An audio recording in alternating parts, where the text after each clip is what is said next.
Hello everyone, आप सभी का बहुत बहुत स्वागत है आपके अपने channel global study with R K में। जहाँ पे इस चैनल से जुड़कर अपनी तैयारी को और बेहतर बना सकते हैं। चलिए शुरू करते हैं आज की करंट अफेयर्स की क्लास को। आज की करंट अफेयर्स की क्लास में हम सारे महत्वपूर्ण प्रश्नों को देखेंगे, तो वीडियो में अंत तक बने रहें। चलिए क्लास शुरू करते हैं। हमारा पहला प्रश्न है, अगस्त 2025 में किस भारतीय बैडमिंटन खिलाड़ी ने अपना पहला अंतर्राष्ट्रीय चैलेंज खिताब जीता है? इस प्रश्न का सही जवाब हो जाएगा ऑप्शन सी, देविका सिहाग ने अभी हाल ही में मलेशिया इंटरनेशनल चैलेंज में अपना पहला खिताब जीता है।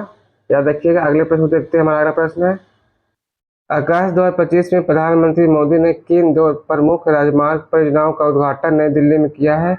इस प्रश्न का सही जवाब हो जाएगा ऑप्शन बी, द्वारका एक्सप्रेसवे और ईस्टर्न पेरिफेरल एक्सप्रेसवे का। अगले प्रश्न को देखते हैं। हमारा अगला प्रश्न है, अरुणाचल प्रदेश के किस पर्वतारोही को राज्यपाल लेफ्टिनेंट जनरल के.टी. पटनायक ने माउंट एल्ब्रस को सफलतापूर्वक फतह करने के लिए बधाई दी है? इस प्रश्न का सही जवाब हो जाएगा ऑप्शन सी, कावाकियानो को। कावाकियानो जो कि अरुणाचल प्रदेश की रहने वाली है, उन्होंने माउंट एल्ब्रस पर्वत को फतह किया है। और यह जो माउंट एल्ब्रस पर्वत है वह यूरोप की सबसे ऊंची चोटी है। याद रखिएगा। अगले प्रश्न को देखते हैं। हमारा अगला प्रश्न है, जुलाई 2025 में भारत का व्यापारिक आयात कितना था? इस प्रश्न का सही जवाब हो जाएगा ऑप्शन ए, 244.01 बिलियन डॉलर। अगले प्रश्न देखते हैं। हमारा अगला प्रश्न है, किस मंत्रालय ने फास्टैग पास के लागत सड़क क्षति और भुगतान की इच्छा पर एक अध्ययन शुरू किया है? इस प्रश्न का सही जवाब हो जाएगा ऑप्शन डी, नीति आयोग के साथ सड़क परिवहन राजमार्ग मंत्रालय MORTH ने। ऑप्शन डी हमारा राइट आंसर है। याद रखिएगा। अगले प्रश्न देखते हैं। हमारा अगला प्रश्न है, राष्ट्रीय मार्गों पर निर्बाध और बिना रुके यातायात के लिए किस प्रणाली को विकसित किया जा रहा है? इस प्रश्न का सही जवाब हो जाएगा ऑप्शन बी, फास्टैग और ऑटोमेटिक नंबर प्लेट रिकॉग्निशन प्रणाली यानी कि ANPR को। याद रखिएगा। ऑप्शन बी हमारा राइट आंसर है। अगले प्रश्न को देखते हैं। अगला प्रश्न है, किस देश ने अपने टारगेट कार्यक्रम के माध्यम से मुफ्त AI पहुंच प्रदान करने वाला पहला राष्ट्र बनने का गौरव प्राप्त किया है? इस प्रश्न का सही जवाब हो जाएगा ऑप्शन सी, संयुक्त अरब अमीरात। संयुक्त अरब अमीरात जो है वह एक मुफ्त AI पहुंच प्रदान करने वाला पहला राष्ट्र बन गया है। याद रखिएगा, अपने टारगेट कार्यक्रम के माध्यम से।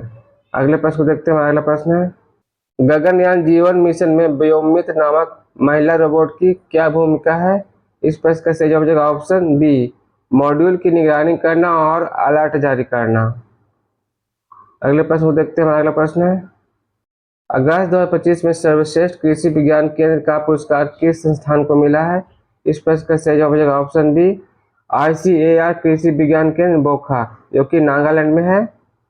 याद रखिएगा। ऑप्शन बी हमारा राइट आंसर है। अगले प्रश्न को देखते हैं। हमारा अगला प्रश्न है, भारत द्वारा अगस्त 2025 में अंतर्राष्ट्रीय बिग कैट अलायंस यानी कि IBCA को विशेषाधिकार दिए जाने से किस संरक्षण को बढ़ावा मिला है? इस प्रश्न का सही जवाब हो जाएगा ऑप्शन बी, बाघ संरक्षण को। अगले प्रश्न देखते हैं। हमारा अगला प्रश्न है, हाल ही घोटालों को लेकर चर्चा में रही मीठी नदी कहाँ स्थित है? इस प्रश्न का सही जवाब हो जाएगा ऑप्शन सी, मुंबई में। मुंबई में हाल ही घोटालों में रही मीठी नदी स्थित है, जो कि 65 करोड़ रुपए की घोटालों को लेकर यह चर्चा में रही थी यह नदी। अगले प्रश्न देखते हैं। हमारा अगला प्रश्न है, हाल ही में ईरान ने हिंद महासागर और ओमान की खाड़ी में कौन सा सैन्य अभ्यास किया है? इस प्रश्न का सही जवाब हो जाएगा option C, sustainable power 1404। Sustainable power 1404 नामक सैन्य अभ्यास ईरान ने हिंद महासागर और ओमान की खाड़ी में किया है। याद रखिएगा। अगले प्रश्न को देखते हैं। हमारा अगला प्रश्न है, डंकी सेंचुरी रिपोर्ट 2025 के अनुसार किस देश में एजियाओ नामक दवा के लिए गधों को मारा जाता है? इस प्रश्न का सही जवाब हो जाएगा ऑप्शन सी, चीन में।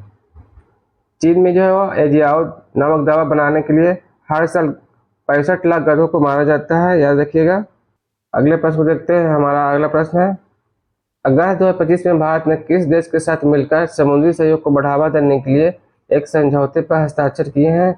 इस प्रश्न का सही जवाब हो जाएगा ऑप्शन सी, फ्रांस के साथ। फ्रांस के साथ भारत ने हाल ही में समुद्री सहयोग को बढ़ावा देने के लिए एक समझौते पर हस्ताक्षर किए हैं। अगले प्रश्न को देखते हैं। हमारा अगला प्रश्न है, हाल ही में 2025 में निम्नलिखित में से किस राज्य को भारत का पहला पूर्ण रूप से डिजिटल साक्षर राज्य घोषित किया गया है? इस प्रश्न का सही जवाब हो जाएगा ऑप्शन सी, केरल को। केरल राज्य को हाल ही में भारत का पहला पूर्ण रूप से डिजिटल साक्षर राज्य घोषित किया गया है। अगले प्रश्न को देखते हैं। हमारा अगला प्रश्न है, महाराष्ट्र सरकार ने किस त्योहार को आधिकारिक राज्य उत्सव के रूप में मान्यता दी है? इस प्रश्न का सही जवाब हो जाएगा ऑप्शन बी, गणेशोत्सव को। गणेश उत्सव को महाराष्ट्र सरकार ने हाल ही में आधिकारिक राज्य उत्सव के रूप में मान्यता दी है। अगले प्रश्न को देखते हैं। हमारा अगला प्रश्न है, अगस्त 2025 में किस भारतीय राज्य में एक नए पक्षी अभयारण्य की स्थापना को मंजूरी दी गई है? इस प्रश्न का सही जवाब हो जाएगा ऑप्शन डी, तमिलनाडु में। तमिलनाडु में एक नए पक्षी अभयारण्य की स्थापना को मंजूरी मिली है।